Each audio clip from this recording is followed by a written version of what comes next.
Doğu Akdeniz'de ve Adalar Denizi'nde sular durulmuyor. Türkiye ile Yunanistan arasındaki gerilim zaman zaman daha da artarak sürüyor. Bir yandan ise bölgeye kıyısı bile olmayan bir aktörün, Fransa'nın buradaki adımları dikkat çekiyor. Paris yönetimi bir yandan Atina'ya Türkiye saldırırsa yanınızdayız diyerek açık çek verirken, diğer yandan milyarlarca dolarlık Türk savunma sanayi pazarından pay kapmak için Ankara ile işbirliği yollarını arıyor. Sırtını Fransa gibi ülkelerin desteğine yaslamayı umut eden Yunanistan elbette Paris'in bu çelişkili tutumundan rahatsız. Peki Fransa'nın Doğu Akdeniz'deki asıl derdi ne? Neden burada sürekli Türkiye'nin karşısına çıkıyor? 10-10 serimizin bu videosunda bu soruların cevaplarını arayacağız. Daha fazla içerik için GZT'yi takipte kalın.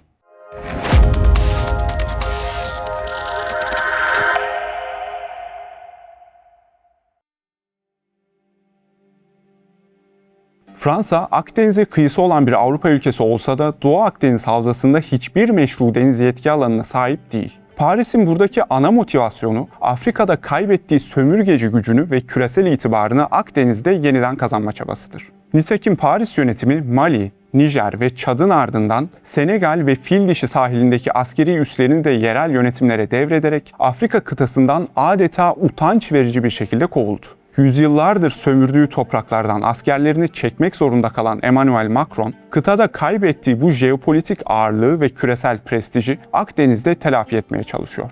Bu çabanın arkasında yatan bir diğer büyük hedef ise Paris'in Almanya'nın yaşadığı ekonomik durgunluktan yararlanarak kendisini Avrupa'nın tek ve mutlak lideri olarak kabul ettirme hırsıdır.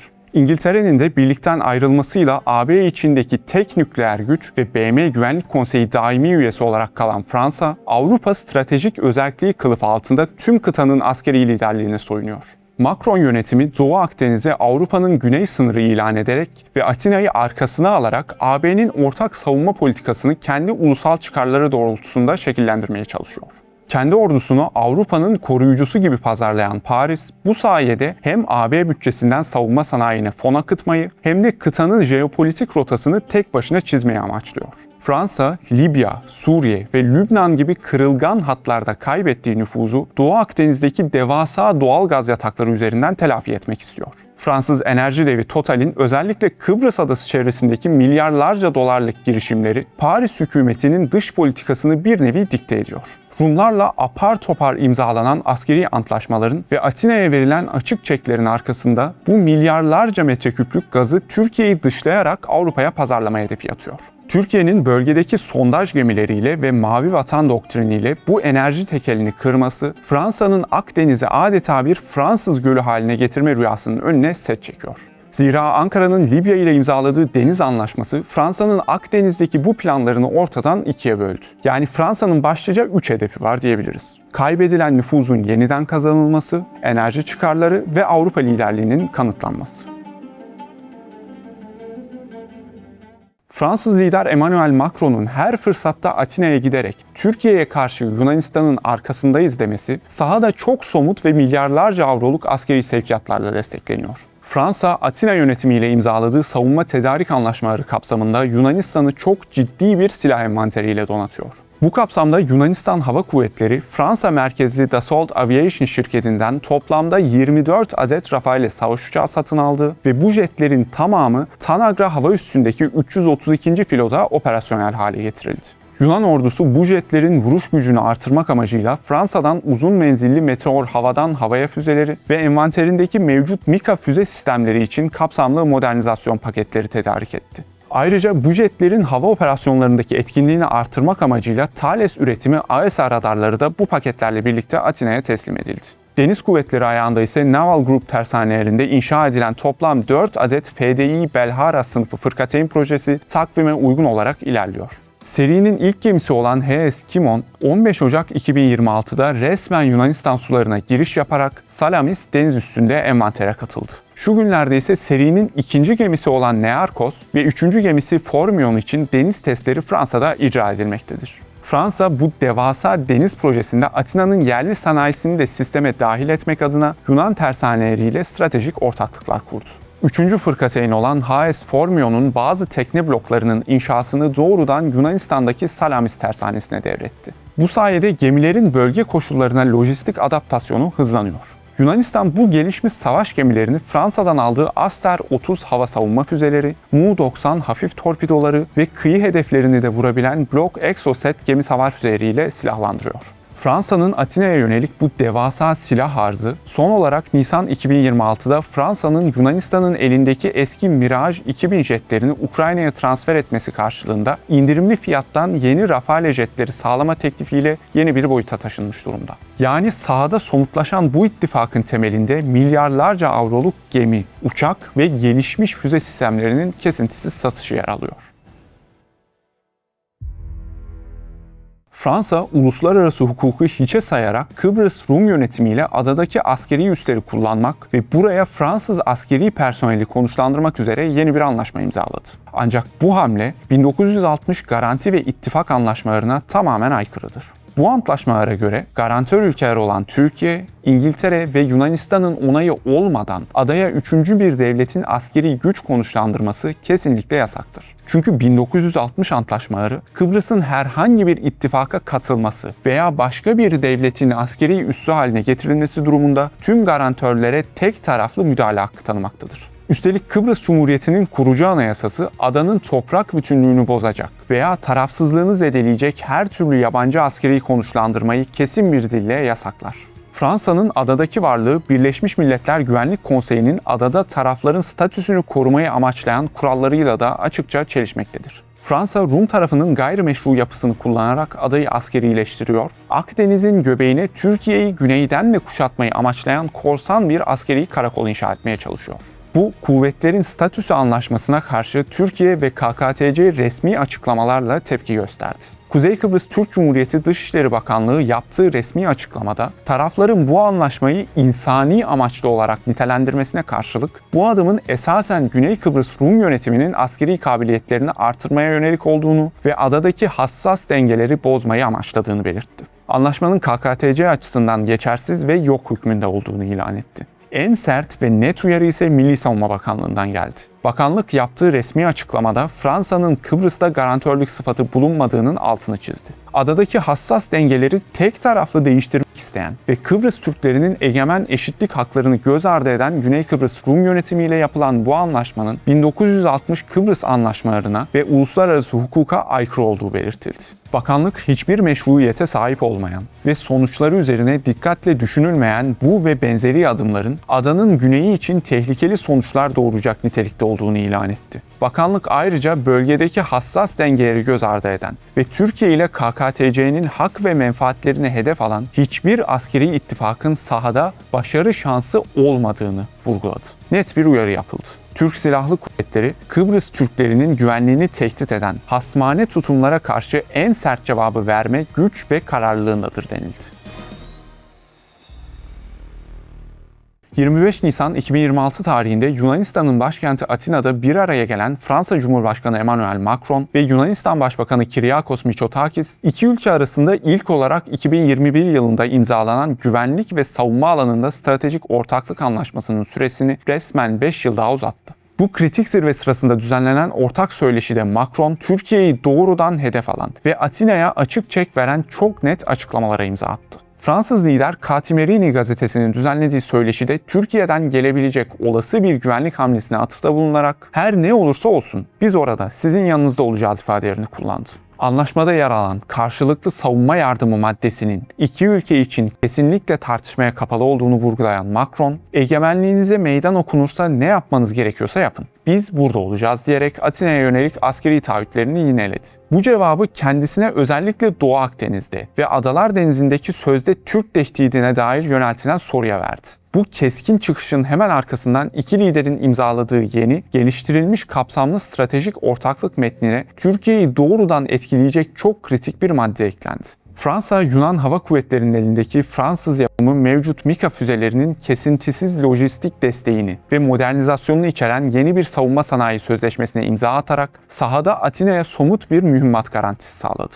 Zirvenin ardından ise Paris'ten Macron'un açıklamalarına dair bir geri adım geldi. Mayıs 2026'da Fransa Dışişleri Bakanlığı, Yunan medyasının bu anlaşmayı doğrudan Türkiye'ye karşı kurulmuş askeri bir blok şeklinde köpürtmesi üzerine açıklamalarda bulundu. Paris'in Atina ile ortaklığının kamuoyu önünde Türkiye ile açık bir cepheleşmeye dönüştürülmemesi gerektiğinin altını çizdi. Fransızlar, Türkiye'nin önemli bir NATO müttefiki ve bölgesel aktör olduğunu hatırlatarak Ankara ile diyalog kanallarını tamamen açık tutmak istediklerini ilan etti. Ayrıca bakanlık, Macron'un açıklamalarının herhangi bir üçüncü tarafı hedef almadığını, Türk hava sahasında İran füzeleri imha edildiğinde Türkiye ile de dayanışma gösterildiğini belirtti. Dolayısıyla Macron'un sözlerinin genel bir müttefiklik vurgusu olduğu dile getirildi. Mavi Vatan, Türkiye'nin Karadeniz, Ege ve Doğu Akdeniz'deki uluslararası hukuktan doğan 462 bin kilometrekarelik deniz yetki alanlarındaki egemenlik hakkıdır. Türkiye, Anadolu Yarımadası'nın devasa kıyı şeridine dayanarak Sevilla haritası gibi absürt denebilecek haritalarla Antalya Körfezi'ne hapsedilmek istenmesine karşı Mavi Vatan doktrinini kararlı bir şekilde savunuyor. Her ne kadar Yunanlar Sevilla haritasının aslında resmi bir harita olmadığını savunup Türkiye'nin endişelerini sözde yersiz olarak lanse etmek istese de söylemleri tam olarak bu haritaya ulaşmak istediklerini gösteriyor. Fransa'nın Doğu Akdeniz ve Adalar Denizi'ndeki hedeflerinden bahsetmiştik. Prestij, nüfuz, enerji ve Avrupa liderliğini gösterme fırsatı gibi hedefler. Ancak Türkiye'nin Libya ile yapılan anlaşma üzerinden egemenlik haklarını savunarak buralarda sismik araştırma ve sondaj faaliyetleri yürütmesi, askeri tatbikatlarla gücünü sergilemesi elbette sadece Yunanistan'ın değil Fransa'nın da hedeflerini baltalıyor. Türkiye'nin tüm bu faaliyetleri Mavi Vatan doktrini kapsamında yürütülüyor ve bu konuda son yıllarda çok keskin bir bilinç hakim. Bu durum elbette rahatsızlığa neden oluyor. 2019 yılında Türkiye ile Libya hükümeti arasında imzalanan deniz yetki alanları sınırlandırılmasına ilişkin mutabakat muhtırası Mavi Vatan'ın önemli ayaklarından. Bu anlaşma Fransa'nın Doğu Akdeniz'deki tüm hesaplarını alt üst etti. Zira bu anlaşma ile Türkiye ve Libya Akdeniz'de batı sınırı çizerek bir deniz koridoru oluşturdu. Bu hamle Yunanistan, Kıbrıs Rum kesimi ve İsrail'in Fransa'nın desteğiyle inşa etmek istediği, Türkiye'yi tamamen bypass eden EastMed doğalgaz boru hattı projesini hukuken ve coğrafi olarak imkansız hale getirdi. Türkiye ile Libya arasında çekilen bu sınır çizgisi, EastMed'in geçeceği güzergahı tam ortadan keserek projenin kalbini Türk deniz yetki alanına bağlamış oldu. ABD'nin de projeyi maliyeti yüksek ve anlamsız bularak resmi desteğini çekmesiyle EastMed projesi Fransa ve Yunanistan'ın eline ölü bir yatırım olarak kaldı. Fransa ayrıca Libya'da meşru hükümete karşı savaşan Halife Hafter'i, BAE gibi müttefiklerini destekleyerek Türkiye-Libya anlaşmasını devirmeye çalıştı. Ancak Türk SİHA'larının ve TSK eğitimli Libya birliklerinin müdahalesiyle Trablus adeta ipten alındı ve Hafter güçleri Sirte'ye kadar püskürtüldü. Fransa orada da büyük bir askeri siyasi hezimet yaşadı. Paris yönetimi Trablus'taki meşru hükümeti devirmek için Hafter'e gizlice tank savar füzeleri ve istihbarat desteği bile sağlamıştı. Ancak bunlar elinde patladı. Böylece Fransa Akdeniz'in güney kapısını Türkiye'ye kaptırarak büyük bir jeopolitik bozgun yaşadı.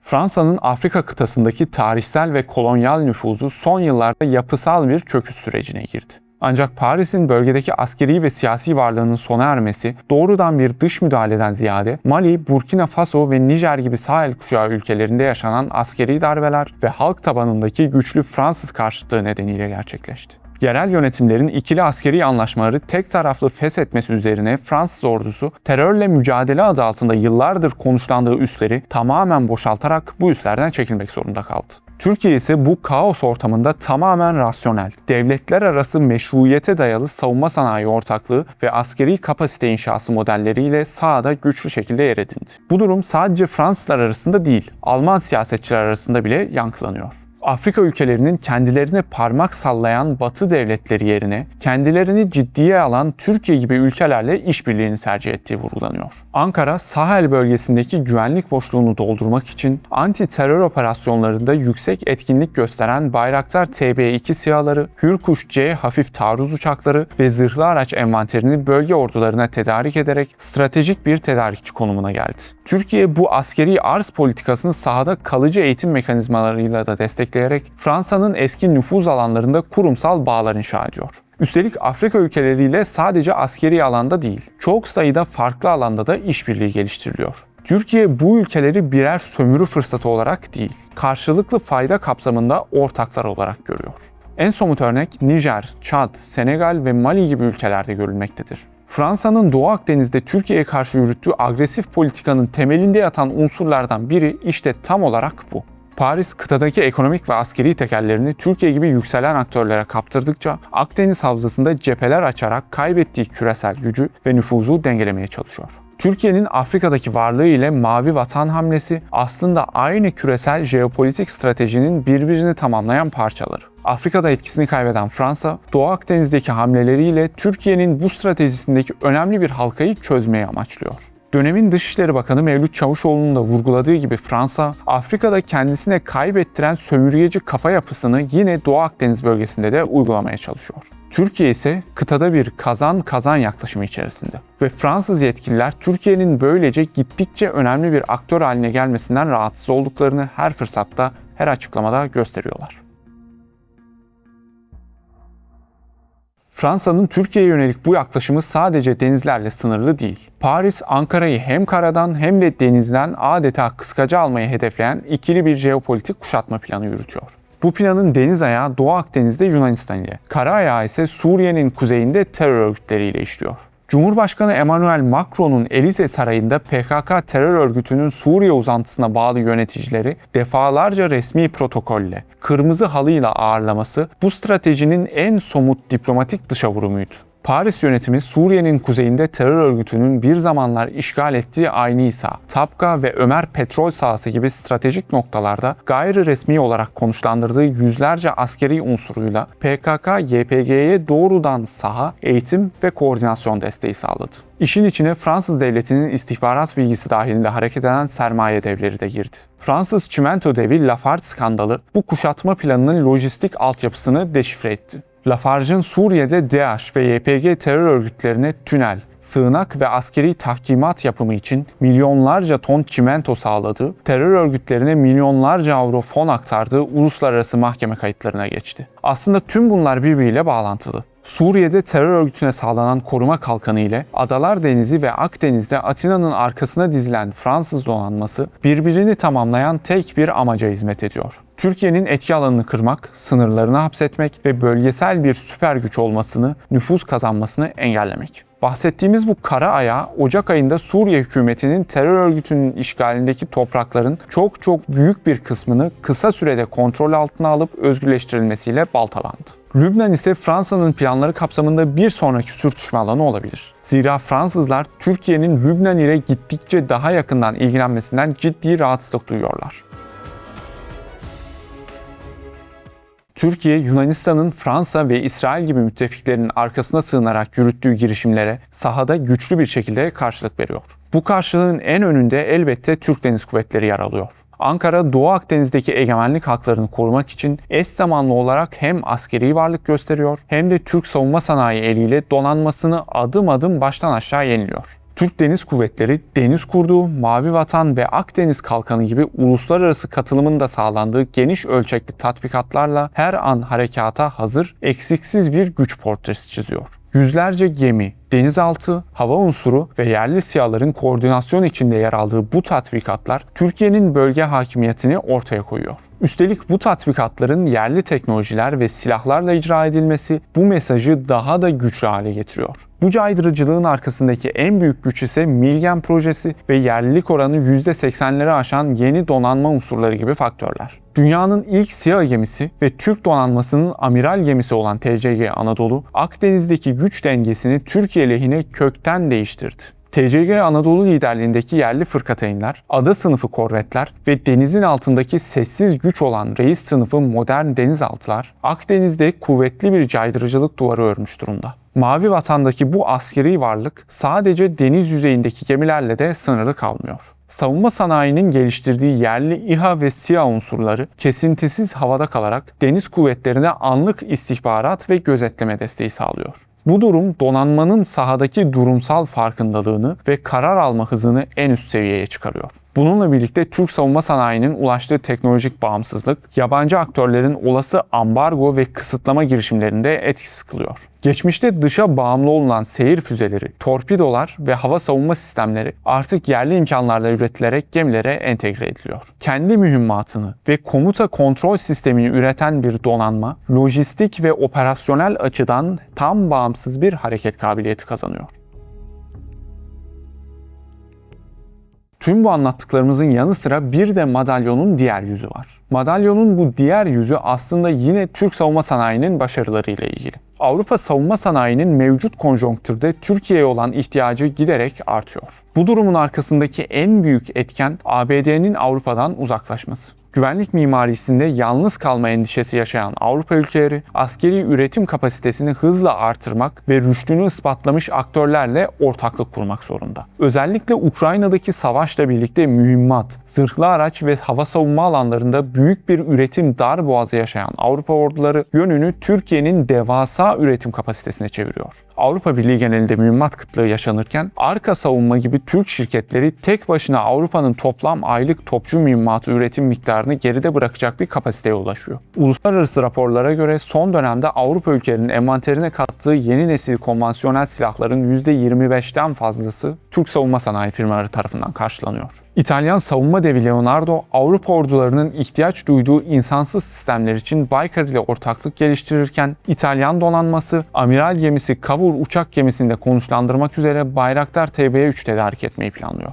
Polonya, Aselsan ile 400 milyon doları aşan kapsamlı bir elektronik harp sözleşmesi imzalarken İspanya Hürjetleri filosuna kattı. Alman medyasındaki raporlara göre Berlin, Türkiye'den balistik füzeler tedarik etmeyi değerlendiriyor ve Türk İHA'larından övgüyle bahsediyor. NATO Genel Sekreteri Rutte ise Avrupa ülkeleriyle yaptığı bir görüşmede Türkiye ile savunma teknolojileri bakımından yakınlaşmaları gerektiğini vurgulamıştı. İşte Fransa'da Türkiye karşıtı söylemlerine rağmen kendi savunma şirketleri üzerinden Ankara ile işbirliği zeminleri arıyor. Bunun en güncel ve en somut örneği Fransız savunma devi Safran ile Baykar arasında imzalanan stratejik ortaklık anlaşması oldu. Anlaşma kapsamında insansız platformlarda Fransız Safran firmasının elektro-optik sistemlerinin kullanılması ve akıllı mühimmatların ortak geliştirilmesi hedefleniyor. Bu ticari ve teknolojik ortaklık Yunanistan'da ise büyük bir diplomatik şok ve hayal kırıklığı yaratmış durumda. Yunan diplomatik kaynakları bu konudaki rahatsızlıklarını hem Fransa'ya hem de diğer Avrupa ülkelerine ilettiklerini belirtiyorlar.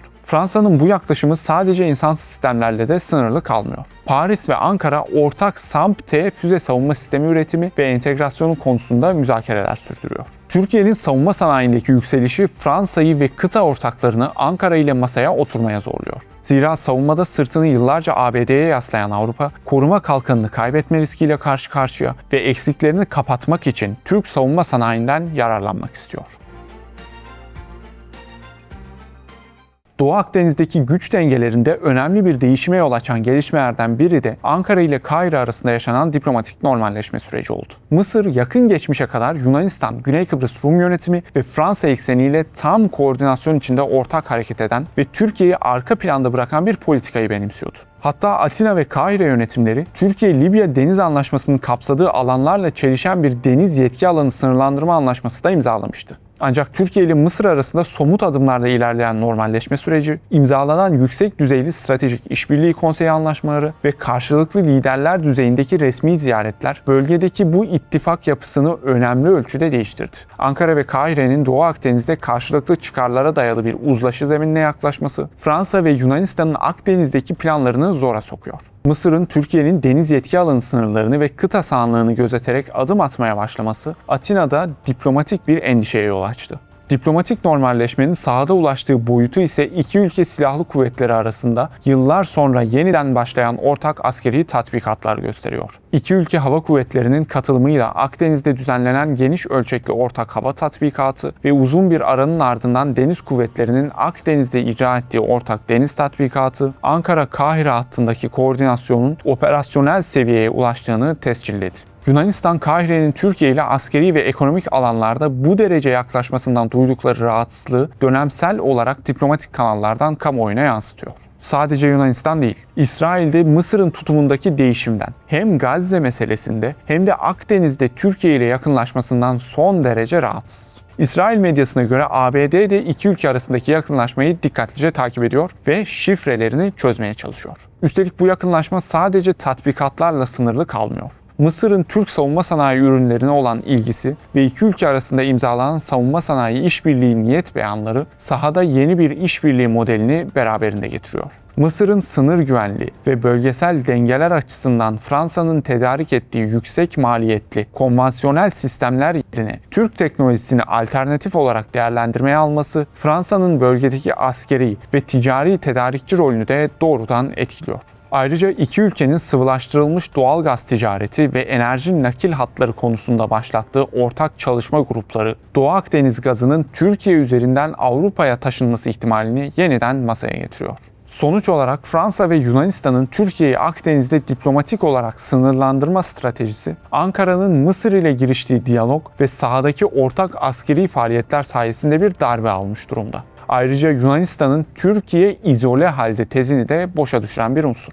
Özetlemek gerekirse Fransa'nın Doğu Akdeniz'de Türkiye'yi çevreleme stratejisi Afrika'da kaybedilen nüfuzu telafi etmeye ve Avrupa liderliğini kanıtlama hırsına dayanıyor. Ancak Ankara'nın Mavi Vatan doktrini doğrultusunda yerli teknolojilerle güçlendirdiği donanması ve askeri varlığı bu tek taraflı planların sahaya yansımasını engelliyor. Türk savunma sanayi kapasitesi, üretim darboğazı yaşayan Fransa dahil birçok Avrupa ülkesini Ankara ile pragmatik işbirlikleri aramaya zorluyor. Benzer içerikler için GZT'yi takip etmeyi, videolarımızı kaçırmamak için abone olmayı unutmayın. Bu planın deniz ayağı Doğu Akdeniz'de Yunanistan ile, kara ayağı ise Suriye'nin kuzeyinde terör örgütleriyle işliyor.